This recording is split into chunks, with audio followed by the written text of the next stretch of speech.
What's up everyone? Welcome back to my YouTube channel. So ngayon, pag-usapan natin kung bakit dapat flexible ang plans, especially sa pagnegosyo. Okay, iba kasi kapag meron kang plano, okay? Meron kang plano tapos actionable siya.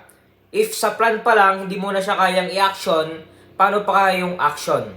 Okay, kunyari wala kang plan, tapos actionan mo, edi ang hirap, di ba? Pero ang ibig ko lang sabihin is, kailangan natin na magplano. Okay? Bakit dapat maging flexible ang plans? Okay? Para pwedeng magbago ang sitwasyon. Okay? Dahil kapag hindi flexible ang plan, nyari may plano ka na, tapos hindi flexible, hindi mo kayang i-adjust. So, paano pag nag-iba yung sitwasyon? Dapat meron kang plan B. Okay? Hanggat maaari hanggang plan B. Yung iba hanggang plan Z.